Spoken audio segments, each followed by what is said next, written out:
دا بیا د آدابو د جملې نه سړی چې ستونی ستا پروت وي یوه پښه په بله پښه واړوي دا څنګه ده؟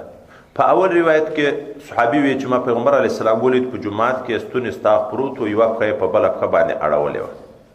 په دوم حدیث مبارک کې حضرت نبی علیه السلام د څو شیانو نه منع کړی. احتمال سما دوه تفسیره دي.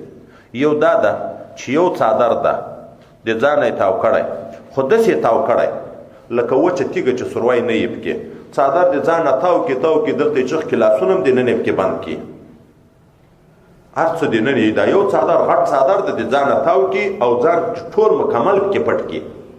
دغه نه یې منع کړی چې اوس ضرورت شو ناڅاپه یو شی ته لاس راباسې څادر خلاصوه یو غټ مشکل سره مخامخ یې. دوم صورت یې احتمال سما دا ده دا یې موږ بعضې خلک هم که فکر کړي دا د ژمي په موسم کې یا دا داسې چې ډېر ساړه نه وي څادر د ځانه تاو کړي دا غټ بیا د څادر دا کوزه ژۍ بېرته راواخلي په دا ولې یې راواړوي. یا احتمال سما دغته وي هغه نه منع شوې ده چې یو څادر ده خو داسې د ځانه تاو کړی چې لاسونه هر چې د دننه پکې منع کړه نهیه شفقتا ده تنزیها ده. کله به د تا ضرورت پیدا کېږي ناڅاپه مار راغی لړم راغی یو شی لوېده لاس ور اچوی لاسونه به دې بند وي.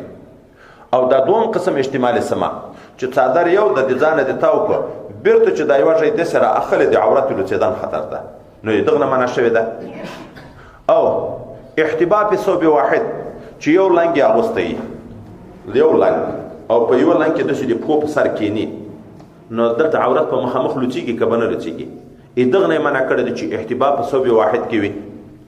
او دریم دا چې سړی ستونی ستا پروت وي یوه پښه یې په بله پښه اړولې د دغه نه حضرت پیغمبر صلی الله علیه وسلم منع کړی ده.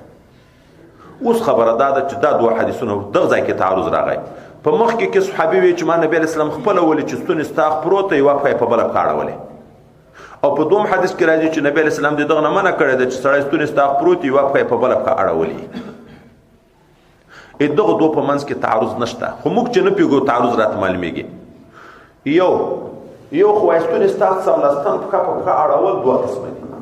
یو قسم روا ولو که د یو لنګ وي بل شی دې نه وي بیخي یو قسم ناروا داسې پروت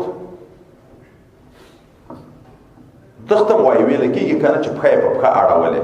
ستونی ستا پروت دلته که یو لنګ وي ښه مضبوط شو که عورت لوڅېږي وایي نبي علیه السلام یې چې لیدلی په داسې کیفیت لیدلی دا روا ده.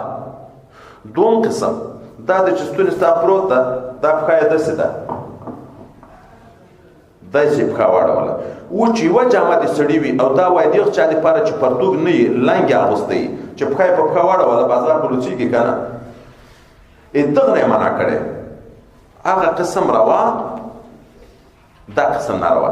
یا حالات وشوه یو دا ده چې پرتوګ والا سړی وي یو دا ده چې د لنګ والا یې دغسې پروت ده چې پښه په پښه اړه یې چې پرتوګ وي چې د عورت د لوڅېدن خطر یې نه وي روا او چې لنګ وي چې د عورت لوڅېدن خطر وي ناروا. لکه احتباء خو احتباء چې د پښو په سر کښېني او داسې لاسونه نیولي یي د یو لنګ نو هم عورت لوڅېږي په دغه استلقا کې هم عورت لوڅېږي.